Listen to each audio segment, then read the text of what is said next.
शिव महापुराण यहाँ तक विष्णु पुराण करती है, स्कंद पुराण वर्णन करती है, कार्तिक खंड वर्णन करता है कि तुलसी का क्यारा गोल है, चौकोर है, षडाकार का है। उसका भी प्रमाण हमारे शास्त्र में लिखा हुआ है कि अगर तुलसी का कुंड गोल है तो वो ऐश्वर्य प्राप्त करता है, तुलसी का कुंड चौकोर है तो वंश की वृद्धि करता है, तुलसी का कुंडा अगर षडाकृति का है, 6 फलक वाला है तो वो घर में संपदा की वृद्धि करता है। ये तुलसी के कुंड का भी प्रमाण हमारे यहाँ शास्त्र में लिखा हुआ है कि कुंडा कैसा होना चाहिए, तुलसी के कुंड की आकृति कैसी होना चाहिए, तुलसी का कुंड होना कैसा चाहिए, उसका भी प्रमाण हमारे यहाँ स्कंद पुराण में लिखा हुआ है, विष्णु पुराण में लिखा हुआ है कि आपको क्या किस रूप में चाहिए। पर जगत है ना, दुनिया के आगे हाथ फैलाओ, जाकर निवेदन करो, यहाँ वाले बाबा के पास हो या वहाँ वाले बाबा के पास हो या उसके पास हो या उसके पास हो या जगत के पास जाओगे, दुख पाओगे, रुपया खाएंगे, चूना लगाएंगे, धक्के मारकर निकाल देंगे, 2-4-8 दिन घुमाएंगे फिराएंगे, कल आना परसों आना नरसों आना, ऐसा करना वैसा करना, बस बाबा यही घुमाते रहेंगे और तुम्हारे धन का चूना लगाते रहेंगे।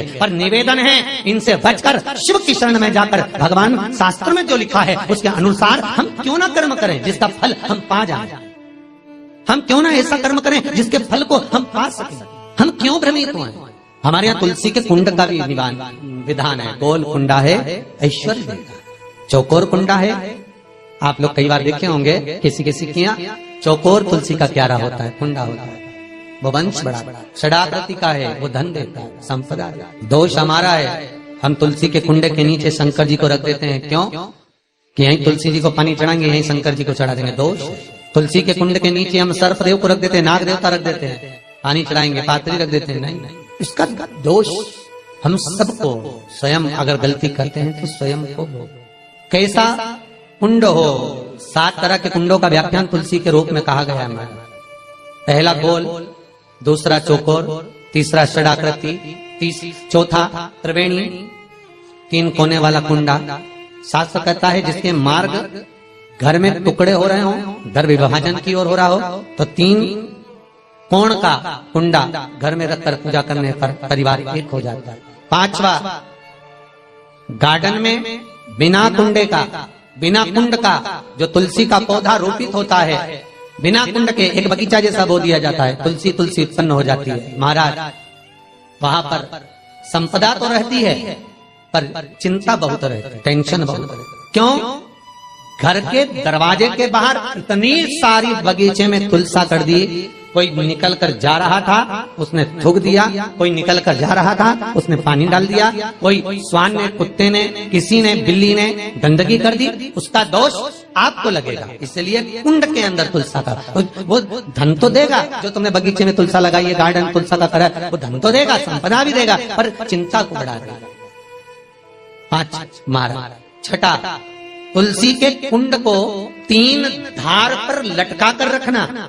कई जगह पर आपने देखा होगा तुलसी का जो कुंडा होता है उसको 3 जो तार होते हैं, 3 जो चेन होती है उस पे लटकाया जाता है। महाराज विष्णु पुराण उसका भी व्याख्यान करते हैं। महाराज वहां व्यक्ति के कार्य उन्नति की सीढ़ी की ओर बढ़ जाते हैं।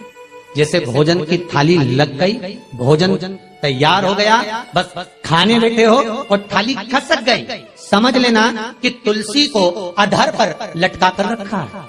इसलिए कार्य तो हो रहे हैं, बनने वाले, 4 दिन बाद ये काम होने वाला है, 8 दिन बाद ये काम होने वाला है, लग रहा है कि इसमें इतना फल मिलेगा, लग रहा है इस व्यापार को करेंगे तो इतना फायदा हो जाएगा, सब कुछ करा, लाखों रुपए लगा भी दिए, थाली मालूम पड़े खसक गई, अधर लटका है।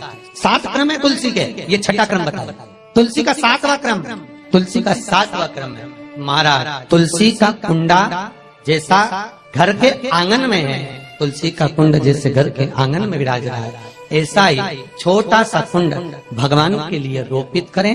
प्रतिदिन भगवान की सेवा करते समय तुलसी का कुंड सम्मुख रखकर उसकी आराधना करना, फिर उस कुंड को वापिस बाहर ले जाकर रखना, फिर दूसरे दिन पूजन के समय पर कुंड को लाकर रखना। हम तो यहाँ तक कहते हैं विष्णु पुराण गर्ग संहिता कल्याण का तुलसी अंग यहाँ तक वर्णन करता है कि आप पूरे साल ये नहीं कर सकते तो कम से कम कार्तिक के महीने में भगवान के सामने तुलसी का छोटा कुंड, चौकोर वाला, गोल नहीं, चौकोर कुंड लाकर भगवान के सामने रखकर छोटा सा कुंड का पूजन कर भगवान के साथ उस कुंड को वापस बाहर विराजमान करें, फिर कल लेकर आए, फिर विराजमान करें।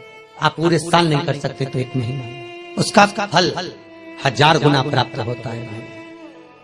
तो किस चीज के लिए कहा गया कि तुलसी का कुंडा एक बाहर हो, एक घर के अंदर मंदिर के सामने पूजन के लिए रखा जाए? तो कहते हैं उस घर में वैभव, सत्ता, संपदा, लक्ष्मी, समृद्धि, शांति की कभी कमी नहीं है, कभी प्राप्ति, सुख की, आनंद की।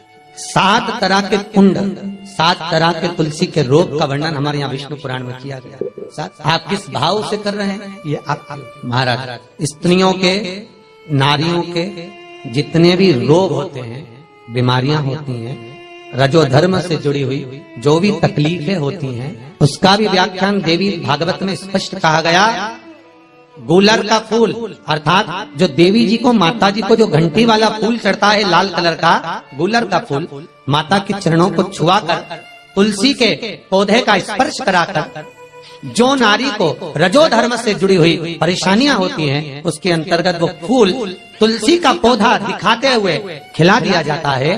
तो 3 दिन में उसको 2 दिन में आराम लग जाता है, 2 या 3 दिन महाराज। तो शास्त्र कह रहा है आराधना में आप हाथ की माला, कर की माला ना भी रखें तो घट की माला, तुलसी की माला, रुद्राक्ष की माला आपके कंठ में होगी। तो 21,600 श्वास जो मनुष्य के शरीर से प्रतिदिन निकल रही है, 21,600 श्वास जो मानव के शरीर से प्रतिदिन निकल रही है, उस श्वास के बल पर आपकी घट की जिह्वा से वो मंत्र जाप हो जाएगा, उसका पुण्य आपके खाते में।